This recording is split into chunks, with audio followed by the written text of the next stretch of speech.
नमस्कार, बहुत बहुत स्वागत है आप सभी का डीडी न्यूज के इस खास कार्यक्रम इस वक्त में। मैं हूं निखिल सिंह और क्या है इस वक्त की बड़ी खबरें जिनके बारे में विस्तार से जानने समझने को लेकर आपके मन में जिज्ञासा है। क्या है इन खबरों के मायने, क्या है इनके पीछे का एजेंडा। अगले 1 घंटे में कुछ ऐसी बड़ी खबरों की बात करेंगे, उन पर चर्चा करेंगे। बात बिहार के सियासत की होगी जहां महासम्मेलन के बीच महागठबंधन में दरार पड़ती हुई नजर आ रही है। तमिलनाडु में मंत्री बालाजी की गिरफ्तारी के बाद शुरू हुई है बड़ी बहस कि भ्रष्टाचार या बदले की कार्रवाई। तो देखना है कि आखिर किस तरह से भ्रष्टाचार को बदले की कार्रवाई बताने की कोशिश की जा रही है, इस पर भी हम विशेष चर्चा करेंगे। उत्तराखंड की महापंचायत पर सुप्रीम कोर्ट का क्या कुछ रहा है फैसला, ये किस करवट बैठेगा, इस पर भी बातचीत करेंगे। साथ ही साथ एक बड़ी खबर है हिमाचल प्रदेश से, सैलरी पर संकट। आखिर क्यों गहरा है ये सैलरी पर संकट, इस पर भी होंगे सवाल जवाब, होंगे कई अहम सवाल और जवाब दूसरे मुद्दों से भी। लेकिन सबसे पहले इस वक्त की हेडलाइंस। अति प्रचंड चक्रवाती तूफान बिपरजॉय के चलते गुजरात हाई अलर्ट पर। बिपरजॉय के उत्तर पूर्व दिशा में आगे बढ़ते हुए कल शाम तक सौराष्ट्र, कच्छ और पाकिस्तान के तटीय इलाकों को पार करने के आसार। एनडीआरएफ की टीमों ने संभाला मोर्चा। गुजरात में हजारों लोगों को सुरक्षित जगहों पर पहुंचाया गया।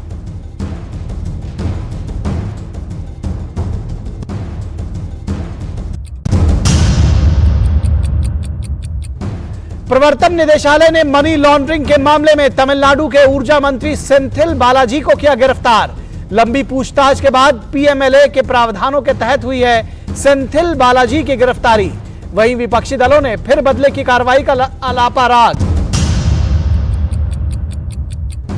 भाजपा के राष्ट्रीय अध्यक्ष जेपी नड्डा अपने हिमाचल दौरे के अंतिम दिन आज कुल्लू में करेंगे जनसभा। भाजपा अध्यक्ष का पंजाब के होशियारपुर में भी रैली का कार्यक्रम। मोदी सरकार के 9 वर्ष के कामकाज का जनता के सामने रखेंगे लेखा जोखा।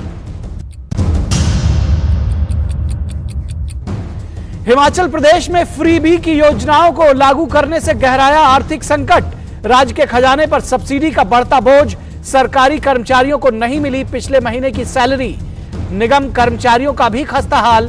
बीजेपी ने पूछा सवाल, कहां है राहुल गांधी और उनकी 5 गारंटी, कर्मचारियों को तुरंत दे सैलरी। दिल्ली में आज दोपहर बाद भारतीय जनता पार्टी के बिहार कोर ग्रुप की होगी बैठक। भाजपा के राष्ट्रीय अध्यक्ष जेपी नड्डा और संगठन महामंत्री बीएल संतोष ने बुलाई बैठक। महागठबंधन में दरार के बाद भाजपा की ये बैठक बेहद अहम। पार्टी के लिए राज्य में भविष्य की रणनीति पर होगी चर्चा। और सबसे पहले इसी बैठक की बात करते हैं। इस वक्त में जो गठबंधन में दरार पड़ी है, उसके बाद महासम्मेलन के बीच में महागठबंधन में दरार के पीछे आखिर सियासत क्या है, इसको समझने की कोशिश करते हैं। नीतीश कुमार के विपक्षी एकता के महासम्मेलन की चर्चा के बीच महागठबंधन से जीतन राम मांझी की पार्टी ने नाता तोड़ लिया है। जीतन राम मांझी के पुत्र संतोष मांझी ने कैबिनेट से इस्तीफा देकर जोर का झटका दिया है जेडीयू और आरजेडी कांग्रेस गठबंधन को बिहार में। संतोष मांझी ने जेडीयू पर आरोप लगाया है कि उन्हें अपनी पार्टी को जेडीयू में विलय करने का दबाव बनाया जा रहा था, जो उन्हें मंजूर नहीं था। कहा जा रहा था कि वो अपनी पार्टी को जेडीयू में विलय कर ले। उधर बिहार की सियासत में उठापटक की चर्चा के बीच बिहार बीजेपी के नेताओं की मीटिंग दिल्ली में होने वाली है।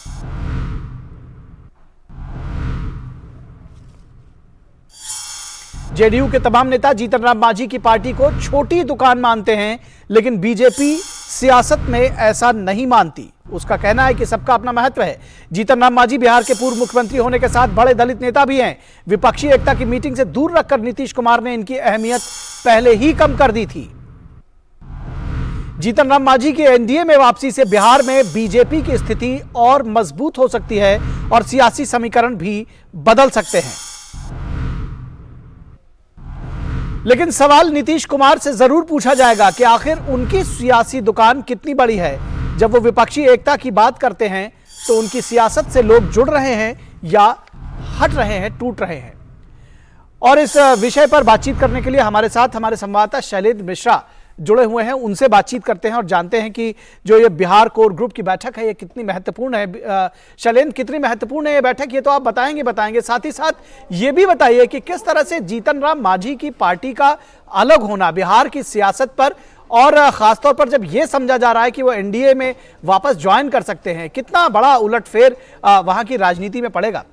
देखिए, बीजेपी की अगर आप रणनीति समझें तो तमाम राज्यों में बीजेपी इस बात पर फोकस कर रही है कि वहां के जो छोटे दल हैं लेकिन महत्वपूर्ण है राज्य की राजनीति में, उनको साथ लाया जाए। जितिन राम मांझी की पार्टी हम जानते हैं कि पहले भी एनडीए का हिस्सा रह चुकी है, और अब ऐसे में जब उनके बेटे ने नीतीश मंत्रिमंडल से त्यागपत्र दिया है, चूंकि जितिन राम मांझी को हम जानते हैं कि जो विपक्ष की प्रस्तावित जो बैठक है, जो एक रैली होनी है, उसमें आमंत्रित नहीं किया गया। उसके बाद से ये इस तरह की खबरें आ रही थी कि जितिन राम मांझी नाराज हैं, और बहुजन समाज पार्टी की नेता मायावती ने भी इस तरह की एक टिप्पणी की कि दलित नेताओं को उस बैठक में विपक्षी दल की एकता को लेकर जो हो रही है उसमें आमंत्रित नहीं किया जा रहा है, उन नेताओं को नजरअंदाज किया जा रहा है। तो ये अपने आप में देखें कि एक सियासी घटनाक्रम है जिसमें अब बीजेपी को लगता है, रणनीतिकारों को लगता है कि हो सकता है कि एक जो बड़ा गठबंधन बनाने की कोशिश हो रही है बिहार में बीजेपी की तरफ से, जिसमें हम देख रहे हैं कि चिराग पासवान की पार्टी है, वीआईपी साथ आ सकती है, इस तरह से उसमें क्या हम भी साथ आ सकती है फिर से, ये देखने की बात हो। क्योंकि उपेंद्र कुशवाहा तो एक तरह से तय माना जा रहा है कि एनडीए के उस खेमे में लौटेंगे, और एक छोटे छोटे दलों को मिलाकर एक बड़ा गठबंधन बीजेपी अपनी अगुवाई में बिहार में बनाए, उसको लेकर आगे की रणनीति एक तरह से उस पर चर्चा होगी। आज जो एक तरह से कहे मिनी जो कोर कमेटी है बिहार की, उसकी एक बैठक है चल रही है गिरिराज सिंह जो केंद्रीय मंत्री है उनके घर, और दरअसल ये इस तरह की बैठक हिस्सा है कि राज्यवार किस तरह से बीजेपी की रणनीति पर आगे बढ़ना है। कल इस तरह की एक संभावित बैठक मध्य प्रदेश को लेकर हो सकती है, तो राज्यवार बीजेपी अपनी रणनीति को आगे बढ़ा रही है। इस बैठक की अध्यक्षता बीजेपी की तरफ से बीजेपी के जो महासचिव संगठन बीएल संतोष हैं वो कर रहे हैं। तमाम जो बिहार बीजेपी के केंद्रीय नेता हैं कि मंत्रिमंडल में शामिल है वो हिस्सा ले रहे हैं। बिहार बीजेपी के प्रदेश अध्यक्ष प्रभारी विनोद तावड़े, इसके साथ ही साथ बिहार बीजेपी के विपक्ष के नेता वो इस बैठक में हिस्सा ले रहे हैं। तो निश्चित तौर पर महत्वपूर्ण इस लिहाज से है कि कैसे बिहार की राजनीति में बीजेपी आगे बढ़ना चाहती है। नीतीश कुमार पर लगातार हम देख रहे हैं कि बीजेपी उनकी असफलताओं को लेकर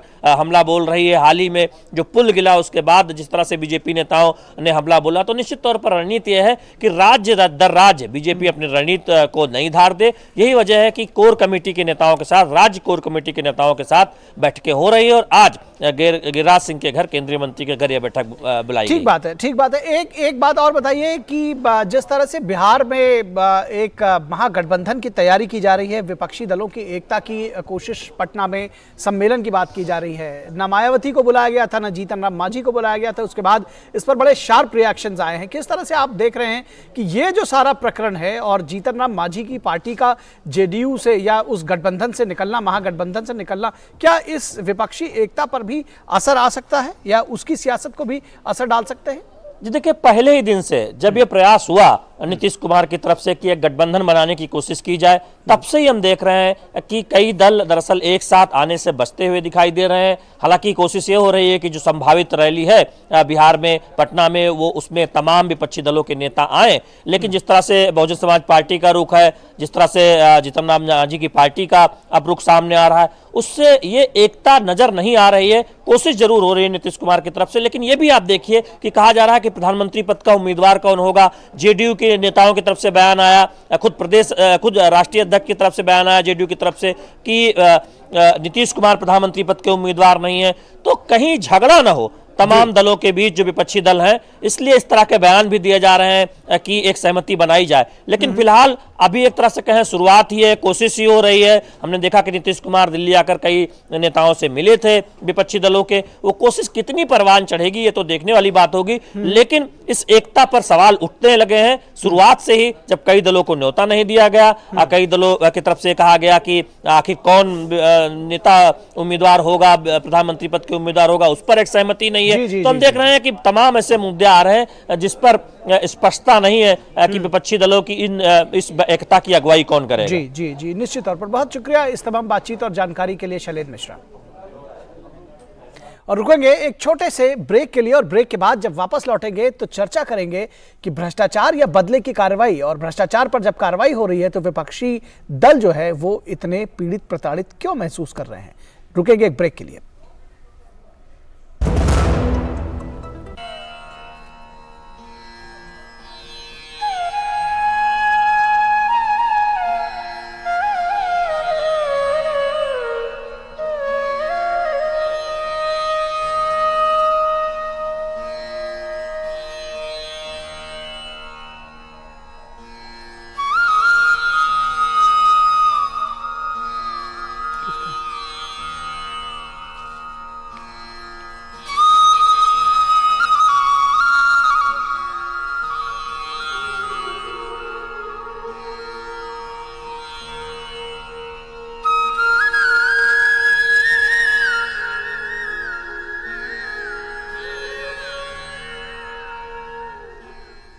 आयुष मंत्रालय, भारत सरकार द्वारा जनहित में जारी। वसुधैव कुटुम्बकम्।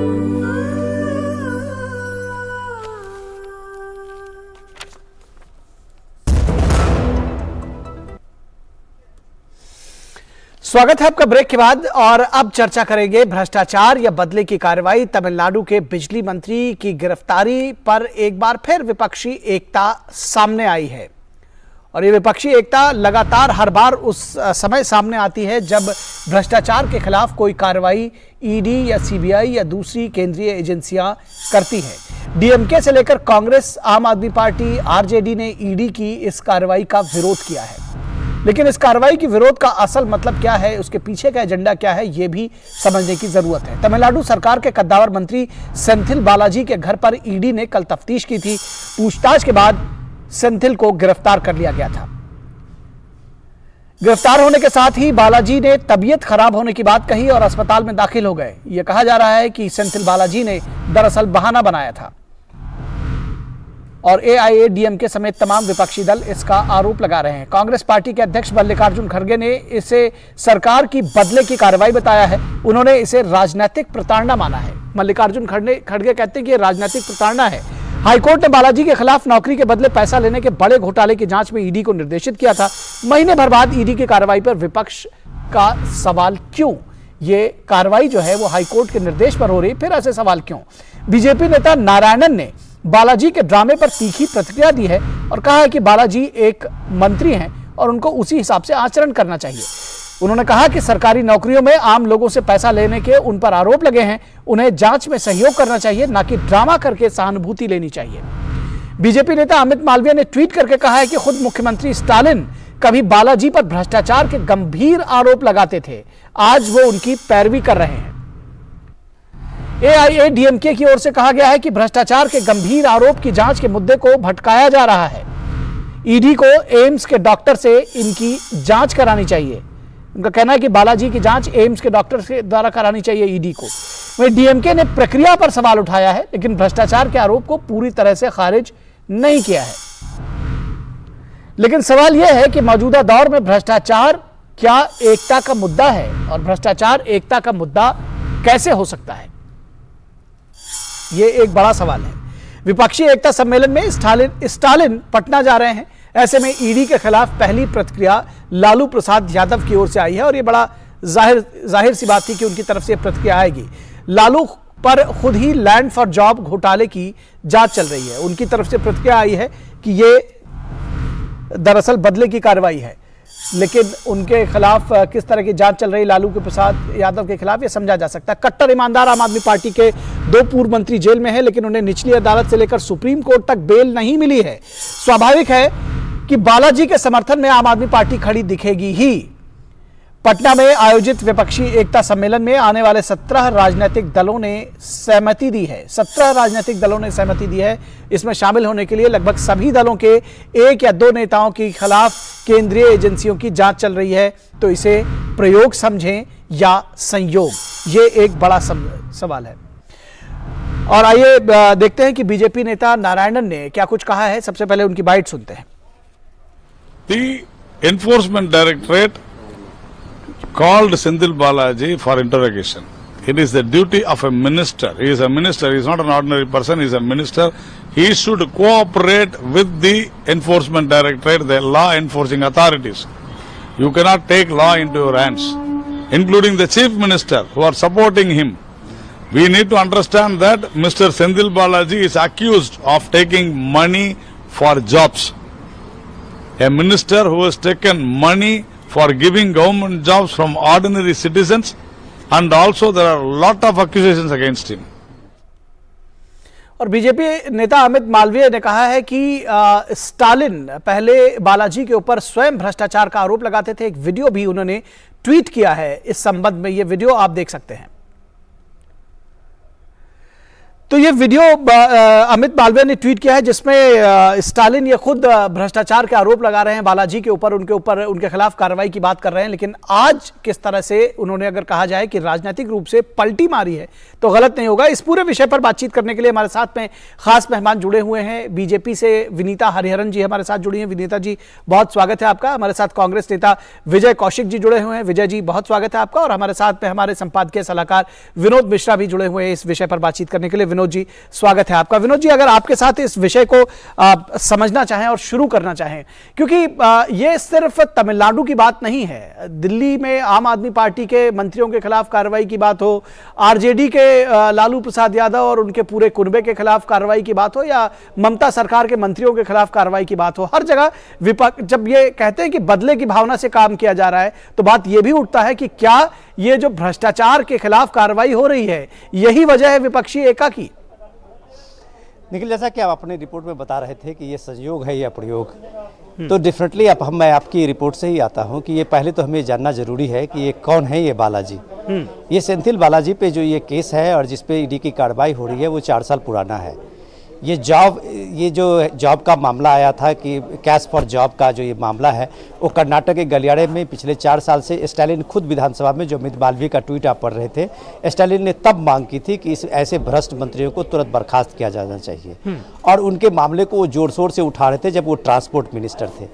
तब कि जब वो सेंथिल बालाजी एआईडीएम के कद्दावर मंत्री माने जाते थे और उस मंत्री के साथ साथ तो जयललिता के आप करीबी दिखाने के लिए आपको याद होगा जब उनको सारे केस से बरी किया गया था तो पहला बाल मुड़ाने वाले यही सेंथिल बालाजी थे।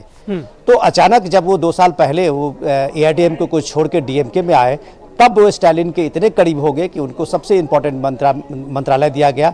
और यहाँ पे वो इतने बड़े मंत्री हैं कि आज अगर वो हॉस्पिटल में है तो चीफ मिनिस्टर खुद इनको देखने जाते हैं। लेकिन सबसे बड़ा सवाल तो ये है कि डीएमके अभी तक ये नहीं अपने प्रतिक्रिया में कहीं भी उसके नेता ने कहा है कि उन पे जो भ्रष्टाचार की जांच है वो गलत है।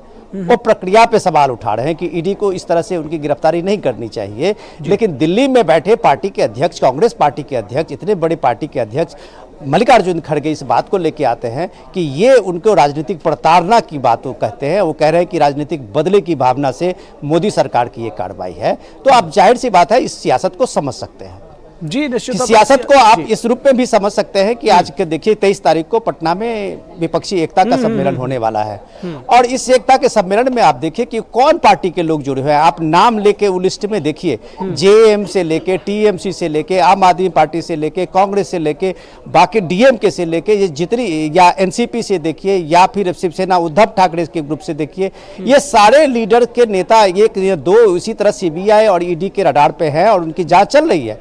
उनके नेता कोई 6 महीने से, कोई साल भर से ज्यादा जेलों में बंद हैं, उनको बेल नहीं मिल रहा है। लेकिन ये सारे नेताओं की लगभग जो विपक्षी एकता का जो यूएसपी है वो एक भ्रष्टाचार के खिलाफ की बात करते करते वो सारे भ्रष्टाचार के मुद्दे पे एक अपने को एकता बनाए हुए हैं। और वो इस बात के लिए बार बार जो मल्लिकार्जुन खड़गे कह रहे थे कि ये राजनीतिक प्रताड़ना है, वो कह रहे कि ये मोदी सरकार के बदले की कार्रवाई है, इसको स्लोगन बना के इस चीज को डिविएट करना चाहते हैं। जी जी जी जी, विजय कौशिक जी से इसका जवाब ले लेते हैं। विजय कौशिक जी, जब स्टालिन ने खुद ही कहा है कि ये इनके ऊपर भ्रष्टाचार के आरोप लगाए थे सेंथिल बालाजी के ऊपर, और आज ये हंगामा बरपा है, आखिर क्यों?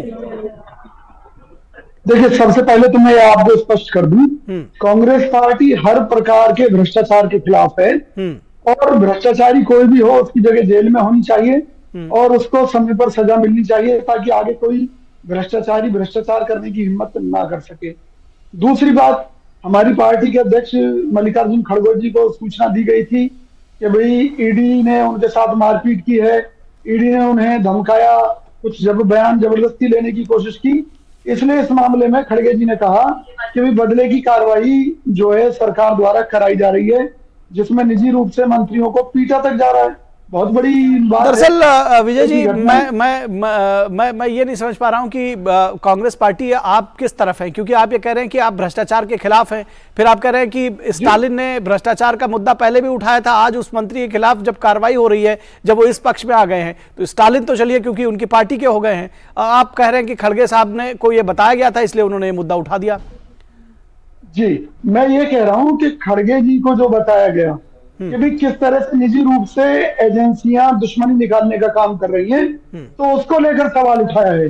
मैं ऐसे बहुत से उदाहरण दे सकता हूँ। हरियाणा में एक पूर्व मंत्री के खिलाफ सीबीआई की जांच चल रही थी, वो पूर्व मंत्री बीजेपी में शामिल हो गए, उसके बाद में सीबीआई के केसों से बरी हो गए। तो अगर जांच के वक्त पर, गिरफ्तारी के वक्त पर अगर किसी की पिटाई की जा रही है मंत्री की, या उसके साथ दुर्व्यवहार हो रहा है, या ईडी के अधिकारी उसे ब्लैकमेल कर रहे हैं कि आप ये बयान दीजिए, वो बयान दीजिए, तो कांग्रेस इसे राजनीतिक प्रताड़ना का मामला उस दृष्टिकोण से मानती है। लेकिन अगर उस मंत्री ने भ्रष्टाचार किया है तो उसकी जगह जेल में होनी चाहिए। ये दोनों बातें, वही तो मैं समझना चाह रहा हूं कि मन भावे मूड हिलावे। या तो आप ये कहेंगे कि वो भ्रष्टाचार है, उनके खिलाफ हम खड़े हैं, या आप कहेंगे कि जी नहीं वो तो बदले की कार्रवाई है। तो आप जांच एजेंसी थोड़ी है। वही तो मैं कह रहा हूं कि धैर्य, इतना धीरज क्यों नहीं रख रहे हैं कि जांच पूरी हो जाने दें।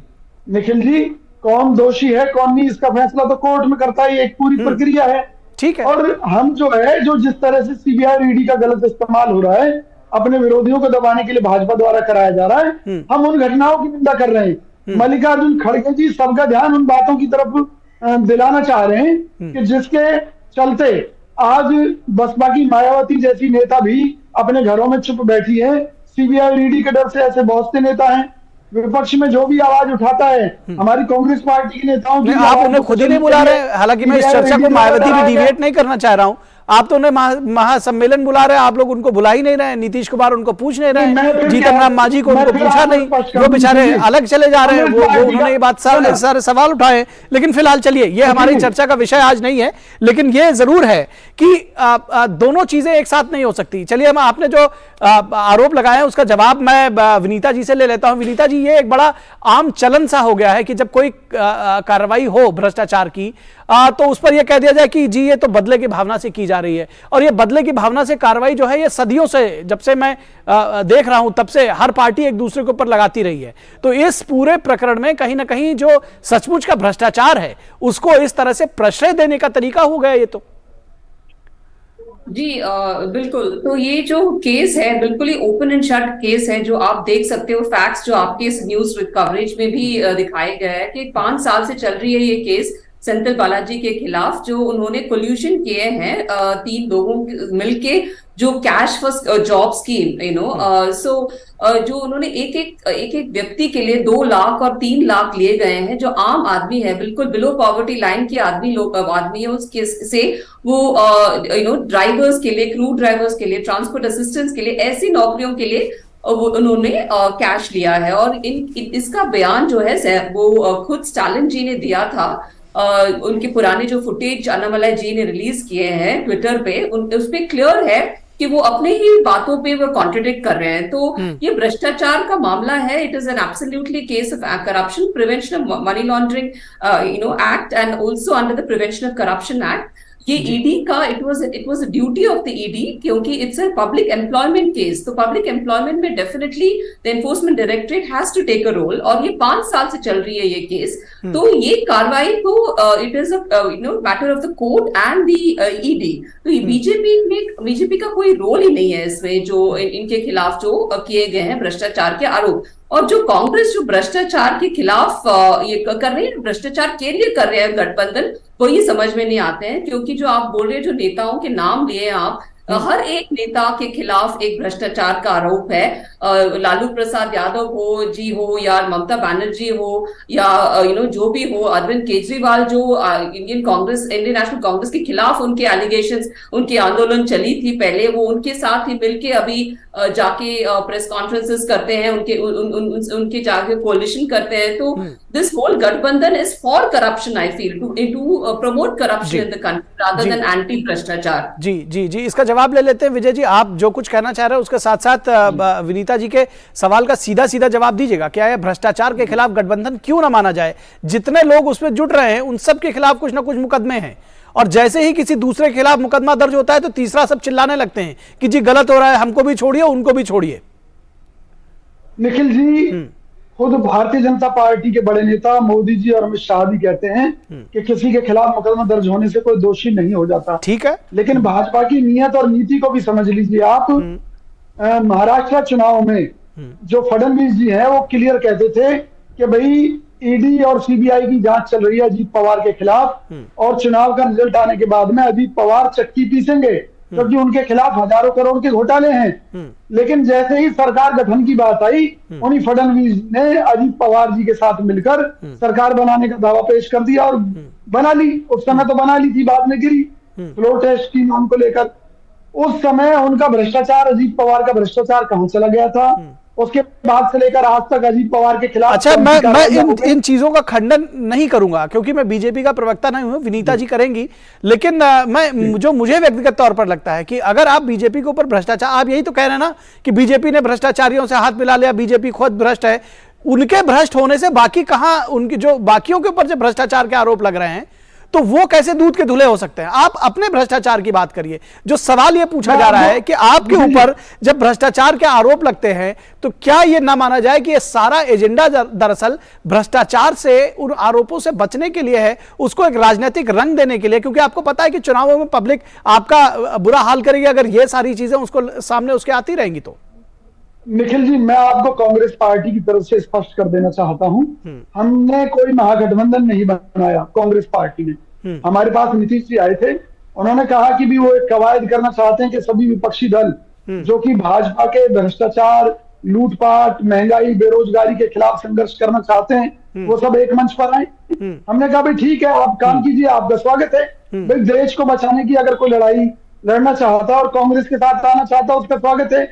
नीतीश जी ने जो भी प्रयास किए हैं, कर रहे हैं, वो अपने लेवल तो इसलिए आप आम आदमी पार्टी, ममता बनर्जी, इन सब के साथ एक साथ आ गए, इन सब के साथ आप एक साथ आ गए। चलिए विनोद जी से इसका जवाब ले लेते हैं। लेना देना है ना, ममता बनर्जी से हमारा कोई लेना देना है? हाँ, लेकिन एक मंच साझा करेंगे, वही तो बात कही जा रही कि क्या ये अवसरवादिता की राजनीति है? विजय जी, कोई पार्टी रखे, फंक्शन रखे, कांग्रेस को भी बुलाए, बीजेपी को भी बुलाए, किसी को भी बुलाए, आपका अपना फैसला है, वो हमारा फैसला कि हम जाए ना जाए। ठीक है, बिल्कुल आपका फैसला है कि आप जाए ना जाए, लेकिन दरअसल ये किसी शादी समारोह में जाने की बात नहीं है। यहाँ पर जनता उस फैसले से, समझिए विजय जी, उस फैसले से जनता के ऊपर इफेक्ट पड़ता है।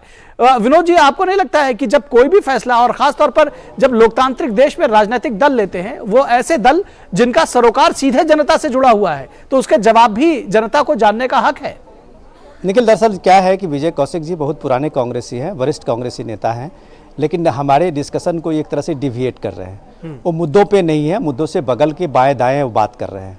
मैं उनको याद दिलाना चाह रहा हूँ कि जब कांग्रेस में, जब आप देख रहे थे कि बेल एप्लीकेशन के लिए जब पटियाला हाउस पे सोनिया गांधी और राहुल गांधी का जब आया था मुद्दा, तो आप देख सकते हैं कि कितने पब्लिक की वो बड़ी सी एक भीड़ जमा हुई थी उस समय में। और किसी भी पार्टी ने, जो जिसके सपोर्ट में आज मल्लिकार्जुन खड़े हैं, किसी भी पार्टी ने उस समय में इस भ्रष्टाचार को लेके और कांग्रेस के प्रति अपनी सहानुभूति नहीं दिखाई थी। तब ये पूछा गया था कि क्या कांग्रेस को के जो भ्रष्टाचार हैं, क्या कांग्रेस को इस भ्रष्टाचार से खुद को लड़ते हैं? क्योंकि उस समय में राहुल गांधी भी बेल पे थे और सोनिया गांधी भी बेल पे थे।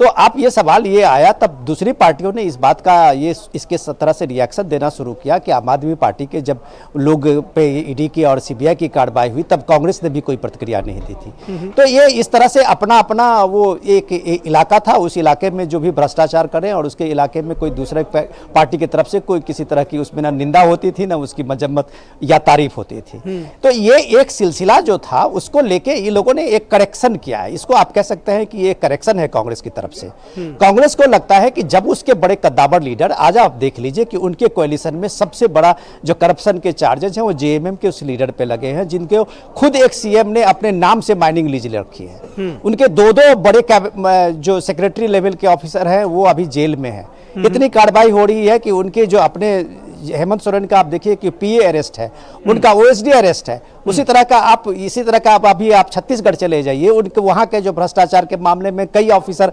ऐसे अभी नप गए हैं और कई ऑफिसर पे ये तलवार लटकी हुई है।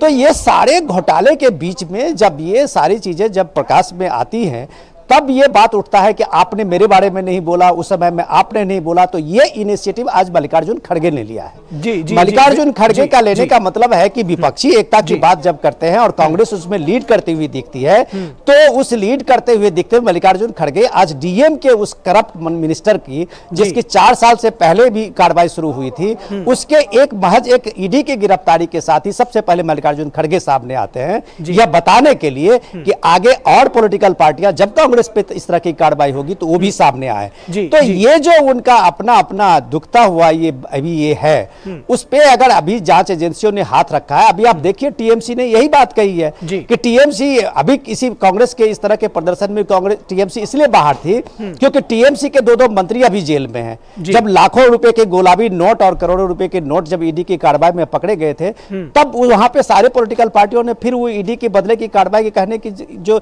हिमाकत थी उन्होंने नहीं की थी। ठीक तो ये सारे चीजें आप लोगों के सामने आ रहा है, लोगों के सामने आया है, उसमें विजय कौशिक इस तरह के नैरेटिव गढ़ के जी बिल्कुल, लालू प्रसाद यादव जेल काट रहे हैं, जो तमाम लोग हैं वो जेल काट रहे हैं, और कुल मिलाकर अदालत की प्रक्रिया पर प्रश्न चिन्ह उठाने जैसा हुआ अगर ये कहा जाए, क्योंकि हाई कोर्ट और सुप्रीम कोर्ट के निर्देश के बाद तमाम सारी जांच हो रही है। विनीता जी, आपसे एक सवाल लेना चाहेंगे जो कांग्रेस लगातार पूछ रही है कि क्या ये जो कार्रवाई है ये सेलेक्टिव है, यानी कि केवल ये बदले की भावना की जो बात बार बार कर रहे हैं, कैसे इसको आप बताएंगे कि बदले की भावना के तहत नहीं है? बिल्कुल नहीं है। ये जो केस चल रही है वो सुप्रीम कोर्ट और ईडी के हाथ में है, तो ये बिल्कुल भी रिवेंज पॉलिटिक्स की मुद्दा नहीं बनती है, क्योंकि आप केस के जो डिटेल्स आप पढ़ सकते हो, 2014 से चल रही है ये केस, और जो भी फैक्ट्स प्रेजेंट हो रही है केस के थ्रेड में, वो बिल्कुल एविडेंट है कि इन्होंने काफी कुछ करप्शन चार्जेस है इनके खिलाफ, specially with related to the MMTC, जो ट्रांसपोर्ट कॉर्पोरेशन जॉब स्कैम की जो केस है। तो जो भी कोई भी लॉयर अगर इसको एग्जामिन करे तो वो डेफिनेटली बोलेंगे कि ये definite case of public employment fraud. और इनकी जो ये है वो क्लाउड है करूर डिस्ट्रिक्ट में, वहां भी उन्होंने काफी ऐसे स्कैम्स में फंसे हुए हैं, नॉट ओनली जॉब स्कैम, काफी और केबल स्कैम। जैसे आप स्टालिन की वर्जन ही आप सुनोगे तो जो ट्विटर में रिलीज किए हैं, अन्नामला जी ने जो वीडियो रिलीज किए हैं उसमें बिल्कुल साफ है, स्टालिन ने खुद बोला है कि उनकी जो करप्शन चार्जेस है करूर में, इतने बड़े करप्शन चार्जेस हैं उनके, इतना बड़ा टेंटेड नेता है वो। और जिस तरह से उन्होंने रिएक्ट किया जब ईडी ने एनफोर्समेंट डायरेक्टरेट ऑफिसर्स आए, उनके जिस तरह से जो ड्रामाबाजी चल रही है, तो उससे काफी एविडेंट है कि ये it is a case of a guilt coming out. जो गिल्ट एक्सप्रेशन होती है ऐसी होती है ये। जी जी जी, तो आपने बताया कि गिल्ट कमिंग आउट। फिलहाल कांग्रेस को इस बात को समझने की जरूरत है कि कहीं ना कहीं आप जब विपक्षी एकता की बात करते हैं तो ये सारे सवाल भी आपसे जरूर पूछे जाएंगे, क्योंकि आप भी एक पॉलिटिकल पार्टी है और जो भी आपकी कार्रवाई है, जो भी आपके कार्य हैं, वो पब्लिक देख रही है और पब्लिक के लिए ही है। बहुत शुक्रिया इस तमाम बातचीत के लिए विनोद मिश्रा जी, विनीता जी और हमारे साथ जुड़े हुए थे विजय कौशिक जी, बहुत शुक्रिया। और यहां रुकेंगे एक छोटे से ब्रेक के लिए, और ब्रेक के बाद जब वापस लौटेंगे तो चर्चा करेंगे कि उत्तराखंड की महापंचायत पर सुप्रीम कोर्ट का क्या कुछ रहा फैसला। I practice yoga every day. It has nurtured and enriched my life. संग संग चलो बढ़ते रहो, योग सभी करते रहो, संग संग चलो बढ़ते रहो, योग सभी करते रहो। योग करने से स्मरण शक्ति बढ़ती है, सब आसानी से याद हो जाता है। योगा ही जीवन का एक आधार है। योग से बॉडी बहुत फ्लेक्सिबल होती है। बढ़ते रहो, योग सभी करते रहो। मैं प्रतिदिन योग करता हूँ, इसने मेरा सामर्थ्य और आत्मविश्वास बढ़ाया है। आप भी योग अपनाएं, स्वस्थ, सनन और ऊर्जावान रहें। आयुष मंत्रालय, भारत सरकार द्वारा जनहित में जारी। वसुधैव कुटुंबकम्।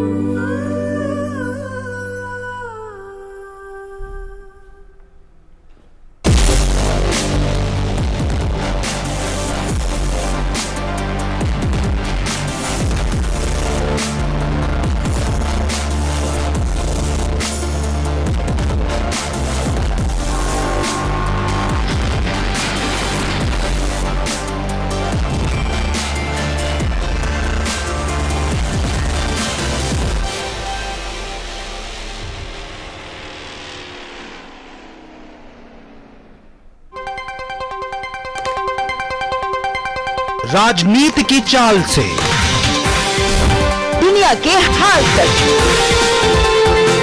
खेल के मैदान से किसान के खलियान तक, दिन भर की हर छोटी बड़ी खबर को समेटे खबर के हर किरदार को दिखाते हैं हम। डीडी न्यूज का प्राइम टाइम शो, सटीक और भरोसेमंद खबरें, खबर ही नहीं खबर का विश्लेषण भी, नए तेवर, नए कलेवर नई धार और नई रफ्तार के साथ देखिए न्यूज नाइट हर रात 8 बजे सिर्फ डीडी न्यूज पर।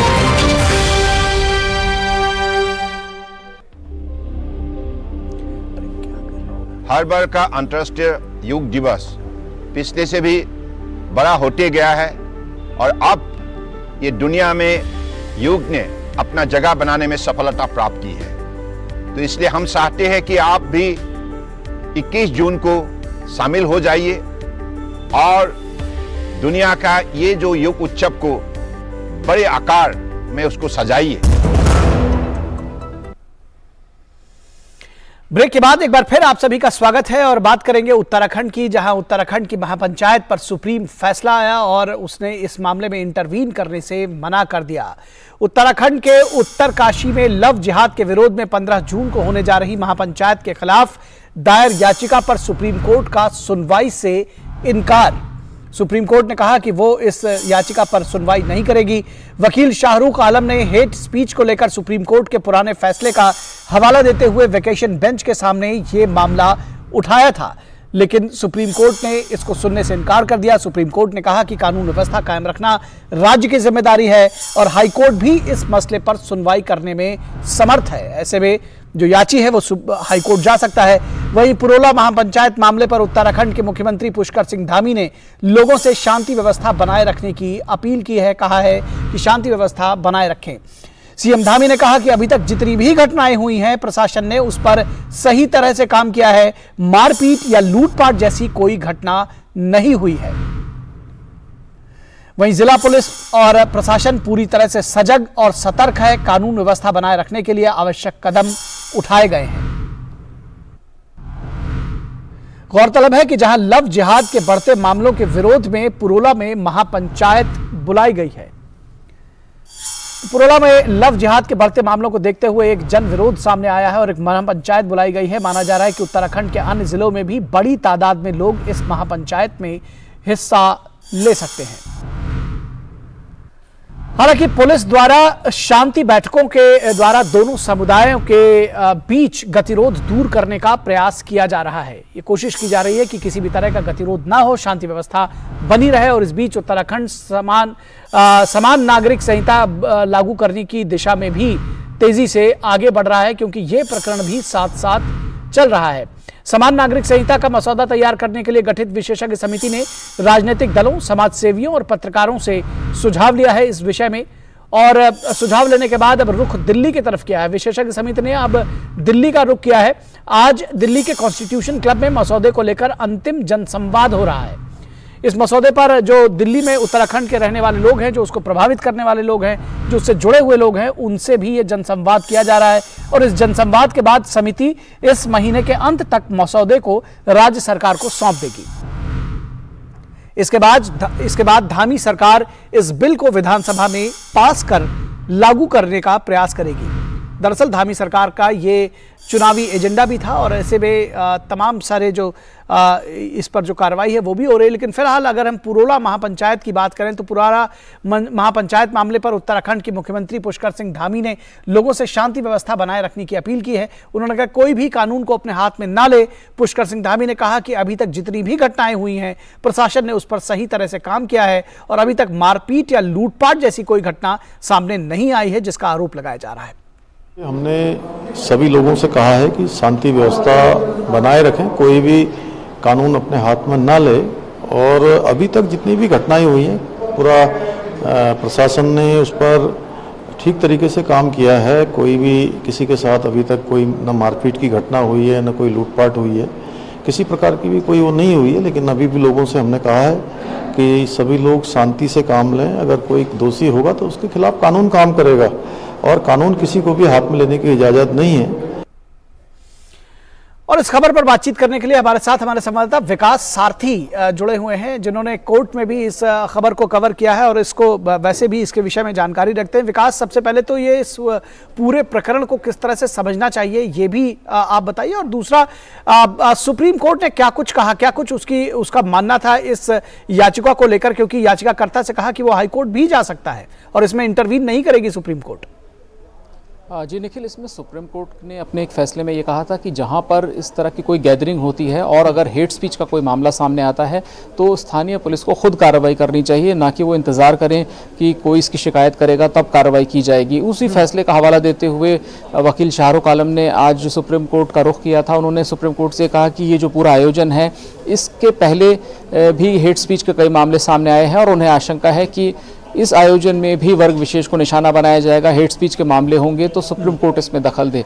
इस पर कोर्ट ने कहा कि आप एक तरीके से पूरी प्रक्रिया को इसको शॉर्ट सर्किट कर रहे हैं। आप जैसे कानून और प्रशासन के पास इससे निपटने के पूरे अधिकार हैं, पूरी ताकत है, और अगर इसमें कोई अनदेखी होती भी है प्रशासन की तरफ से तो पहला जो फोरम है वो हाई कोर्ट है, तो हाई कोर्ट जाकर के याचिकाकर्ता इस बात को उठा सकते हैं। और इसमें दोनों ही जो अगर हम संस्थानों की बात करें, चाहे वो स्थानीय प्रशासन हो चाहे वो हाई कोर्ट हो, वो पूरी तरह से सक्षम है। इसीलिए कोई वजह नहीं है कि सुप्रीम कोर्ट इस मामले में दखल दे, वो भी ऐसे वक्त में जब सुप्रीम कोर्ट की केवल 2 बेंचेस बैठ रही हैं बहुत ही अर्जेंट मामलों को सुनने के लिए।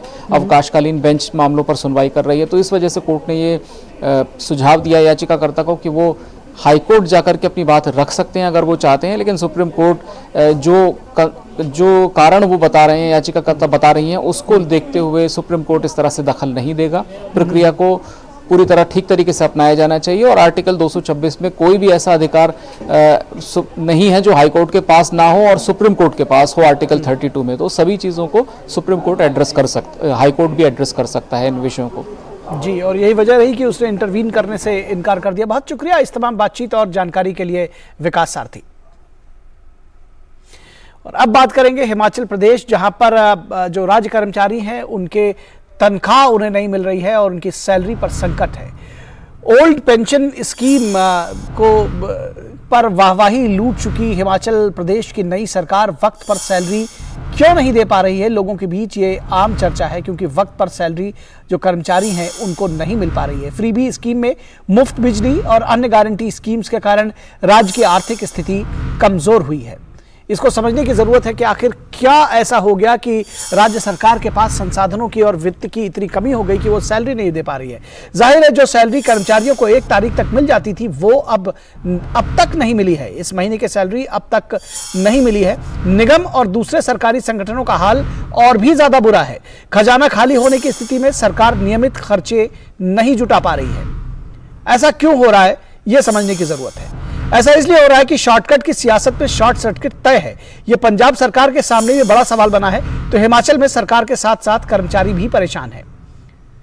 मीडिया की खबरों के मुताबिक अपने ओवरड्राफ्ट की भरपाई के लिए सुक्खू सरकार ने लोन का जुगाड़ किया है कि ओवरड्राफ्ट की भरपाई कर सके और उसके लिए लोन लिया है। केंद्रीय मंत्री अनुराग सिंह ठाकुर ने कहा है कि पेंशन बाद में दे दीजिएगा, अभी अपनी गारंटी में सैलरी और फ्री बिजली तो दे ही दो। 70,000 करोड़ रुपए से ज्यादा का राज्य सरकार पर कर्ज है। इस हालत में ऋणम कृत्वा घृतम पिबेत ज्यादा दिनों तक नहीं चलाया जा सकता कि ऋण लेकर घी पीजिए, ऐसा ज्यादा दिनों तक नहीं चल सकता। और यही वजह है कि जो शॉर्ट सर्किट की राजनीति है, जो शॉर्टकट की राजनीति है, वो शॉर्ट सर्किट कर रही है और अब वित्तीय संसाधनों की कमी हो गई। क्या कुछ कहा अनुराग ठाकुर ने, आइए सुनते हैं कि इनकी योजना क्या है। नहीं तो एक समय ऐसा आएगा जनता को ही, जब कोई कांग्रेस के नेता आएंगे तो उस गोबर का सदुपयोग कहां पे हो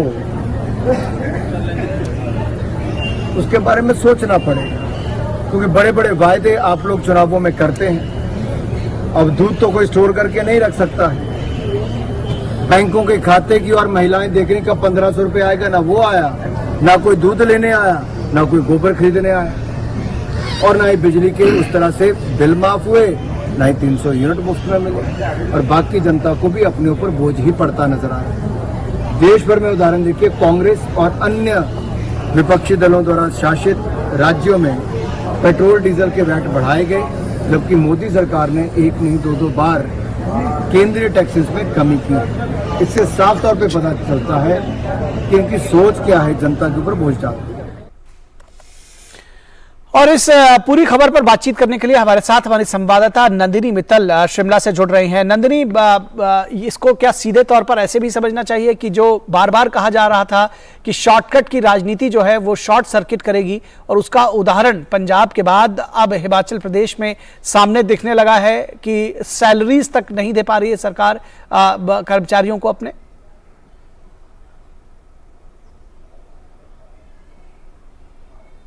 निखिल, बिल्कुल समझने की ज़रूरत है कि जब चुनाव हुए 2022 में तो कांग्रेस ने 10 गारंटियों की बात की, जिसमें 1 लाख नौकरियां पहली कैबिनेट में, 300 यूनिट फ्री बिजली, महिलाओं को 1500 रुपए, गोबर को जो 2 रुपए किलो खरीदा जाना और दूध का मूल्य 100 रुपए किया जाना।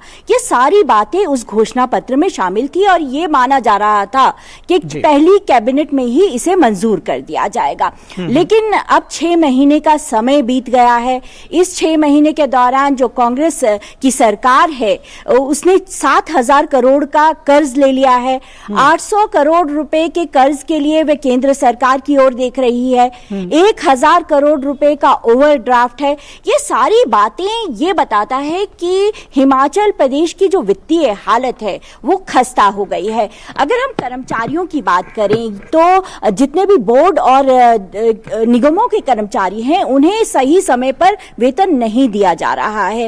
इससे 15,000 जो कर्मचारी हैं वो प्रभावित हुए हैं। और इसके अलावा जो पेंशनर्स हैं उनका एरियर दिया जाना, जो 5वां वित्त आयोग लागू किया गया उसका एरियर दिया जाना, इसकी इंतजार में अब काफी समय हो गया है। पेंशनर तो सिर्फ मेडिकल बिल को मांगने के लिए, वापस प्राप्त करने के लिए ही जुलाई 2022 के से इंतजार कर रहे हैं।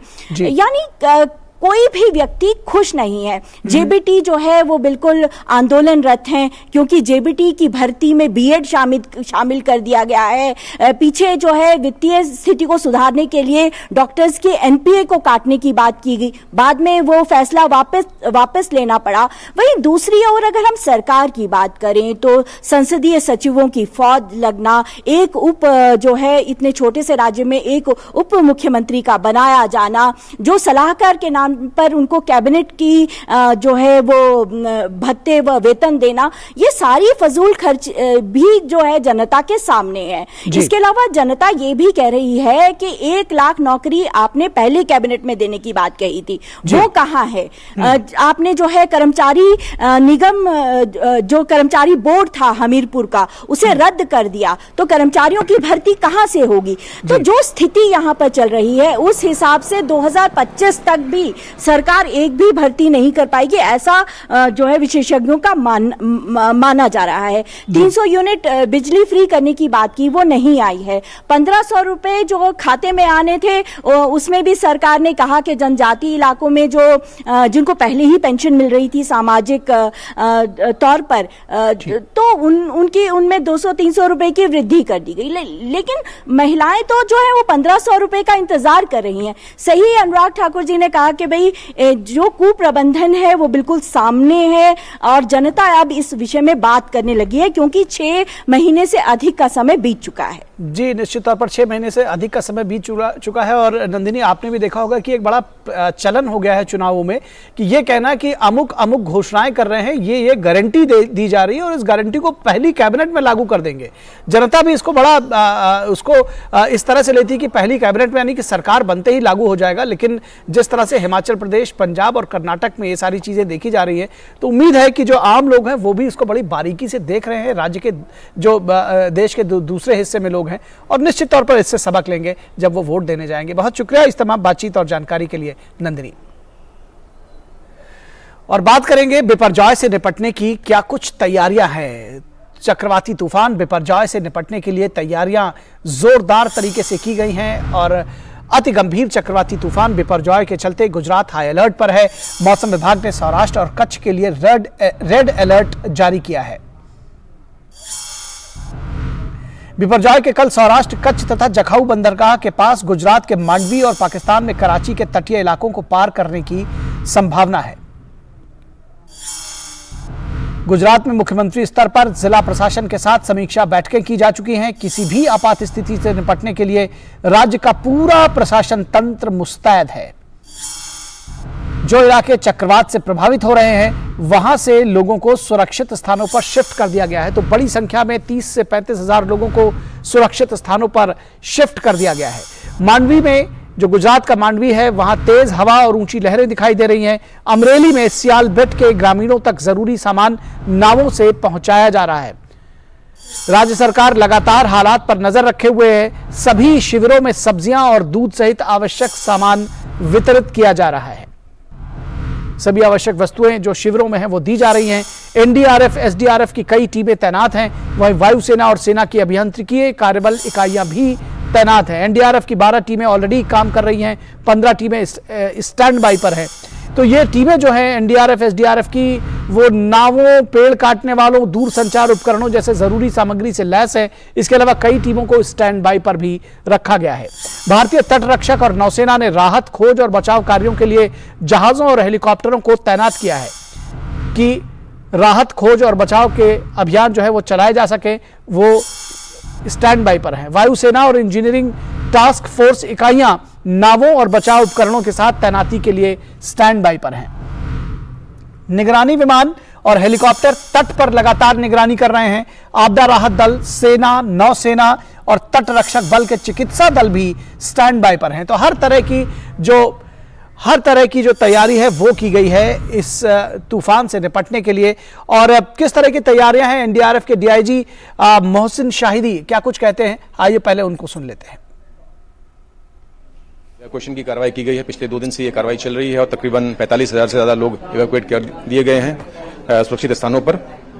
आगे हमारा इम्पोर्टेंट जो फोकस एरिया है वो ये है कि लैंडफॉल होने तक जो कम्युनिटी है, लोग हैं, वो कन्फाइंड रहें, घर में रहें। इसके लिए कम्युनिटी अवेयरनेस प्रोग्राम चलाए जा रहे हैं, अनाउंसमेंट्स किए जा रहे हैं और एक बार लैंडफॉल जब होगा कल, उसके बाद एक जनरल अप्रिसिएशन किया जाएगा कि क्या कार्रवाई करनी है हमें। अगर लो लाइंग एरियाज में कोई फ्लडिंग होती है तो उसके लिए हमारी टीम तैनात रहेगी।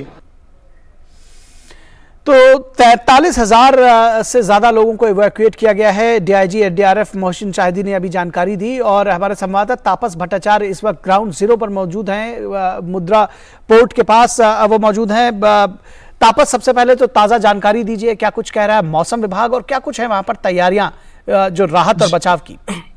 जी, मौसम विभाग का मानना है कि कल शाम करीब लेट इवनिंग तक ये लैंडफॉल होने की उम्मीद है। और मैं इस वक्त ट्रैवल कर रहा हूँ एक जगह से दूसरे जगह। तो अभी मैं पहुंच रहा हूँ, ये मुंद्रा पोर्ट है।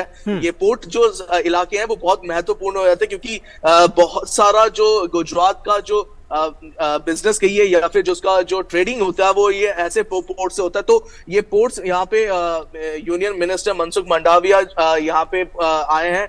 तो ये पूरा जगह का जायजा लिया जाएगा कि क्या ये पोर्ट जो है, क्योंकि बहुत ही क्रूशियल पोर्ट में माना जाता है और एक्सपेक्ट कर रहे हैं कि यहाँ पे भी बहुत स्ट्रॉन्ग जो है, जो साइक्लोन का जो इम्पैक्ट है वो पड़ने वाला है। तो उसको लेके भी कहीं ना कहीं चिंता है। तो मनसुख मांडविया जी जो मिनिस्टर है यहाँ पे आए हैं। अभी काफिला चल रहा है, हम पीछे हैं गाड़ी में, लेकिन ये पूरी जो जगह है हम बता सकते हैं आपको कि बहुत ज्यादा बारिश हो रही है। इनफैक्ट जब हम भुज से निकले थे तो जो बॉर्डर भुज और उसके आसपास का जो बॉर्डर इलाका था वहां पे बहुत ज्यादा तेज हवाएं और बहुत ज्यादा बारिश हो रही है। तो ये एक्सपेक्ट कर सकते हैं हम आज से, अब इनफैक्ट अभी से, और ये कंटिन्यू रहेगा पूरा जो कोस्टल एरिया है सौराष्ट्र का और कच्छ का। यहाँ पे बारिश और बहुत ज्यादा तीव्र गति की हवाएं चल रही है। तो सभी आईएमडी की एडवाइजरी भी है और जितने भी गवर्नमेंट, स्टेट गवर्नमेंट है वो भी एडवाइजरी दे रहे हैं कि आप लोग अंदर रहे, घर के अंदर रहे। अगर जरूरत ना है तो बाहर निकलने की जरूरत नहीं है। तो वही बात बार बार हर जगह पे बोली जा रही है। तो अभी इस वक्त जो ताजा हालात ये है कि जिस तरीके से आ रहा है ये साइक्लोन आगे की तरफ, खासतौर से जो इस निकटवर्ती इलाके हैं, खचौ जो आसपास के जो जगह है, मोरबी, यहाँ से करीब 300 किलोमीटर दूर है अभी भी। तो उसके चलते जो उसका जो साइक्लोन का जो आउटर पेरिफेरी है उससे बहुत ज्यादा एक तरह से बारिश हो रही है, और ये पोर्ट के अंदर हम लोग अभी घुसने वाले हैं। तो ये भी एक इंटरेस्टिंग चीज है, क्योंकि जब हम बात कर रहे थे यूनियन मिनिस्टर मनसुख मांडविया जी से, तो वो बता रहे थे कि सिर्फ जान माल का नुकसान होने से नहीं बचाना, पशुओं को भी बचाना। तो अभी यहाँ पे आने से ठीक पहले वो एक वेटरनरी हॉस्पिटल में भी गए, वहां का भी दौरा किया, जायजा लिया कि किस तरीके से वहां पे पशुओं को बचाया जा रहा है, उनकी देखभाल की जाएगी। खासतौर से ये जो अगले 48 घंटे हैं वो बहुत क्रूशल रहने वाले हैं। तो इस पूरे चीज की ये समीक्षा की जा रही है यूनियन गवर्नमेंट से। यूनियन मिनिस्टर आ रखे हैं यहाँ पे, 2 स्टेट मिनिस्टर भी लगातार ये जो पूरा जो जगह आसपास की वहां पे घूम रहे हैं, देख रहे हैं, और बारिश लगातार तीव्र गति से चल रही है। यहाँ पे अभी भी थोड़ी कम है, लेकिन यहाँ पे भी अभी शुरू हो चुकी है, और एक्सपेक्ट कर रहे हैं कि ये बारिश का जो सिलसिला है ये लगातार चलता रहेगा। खासतौर से जब हम बात कर रहे हैं ये जो तूफान आने की और इसका लैंडफॉल होने की सीवियर कैटेगरी में ये तूफान है, तो हम एक्सपेक्ट कर रहे हैं कि जब सीवियर कैटेगरी में तूफान रहता है तो उसकी जो स्पीड होती है तो वो काफी ज्यादा हद तक होती है, और करीब 150 किलोमीटर प्रति घंटे की रफ्तार से अगर ये स्पीड आती है तो एक कहीं ना कहीं बहुत सारा इम्पैक्ट होता है। तो जैसे मैं बता रहा हूँ, मैं इस वक्त ये पोर्ट के यहाँ पे आ चुका हूँ, ये मुंद्रा पोर्ट है। यहाँ से यहाँ पे आके जो यूनियन मिनिस्टर है वो यहाँ का जायजा ले रहे हैं किस तरीके से यहाँ पे काम हो रहा है, किस तरीके से यहाँ पे जो प्रिपेयर्डनेस है, खासतौर से जब साइक्लोन आता है यहाँ का किस तरीके से जगह के देख रहे हैं। तो वो एक इम्पोर्टेंट इम्पैक्ट है। जी, आपने विस्तार से इसकी जानकारी दी और प्रिपेयर्डनेस के बारे में बताया। तो सारी तैयारियां मुकम्मल हैं और उम्मीद की जा रही है कि जो हानि जिसकी बात कही जा रही है, और ख़ास तौर पर जो जन हानि है वो बिल्कुल नहीं होगी, और निश्चित तौर पर जो सारी तैयारियां हैं वो मुकम्मल हैं, और ऐसे में इस बात की ज़रूर उम्मीद की जाएगी कि किसी भी तरह की हानि ना होने पाए। बहुत शुक्रिया इस तमाम बातचीत और जानकारी के लिए तापस भट्टाचार्य। इस वक्त में बस इतना ही। हमारी पूरी टीम को दीजिए इजाजत। नमस्कार।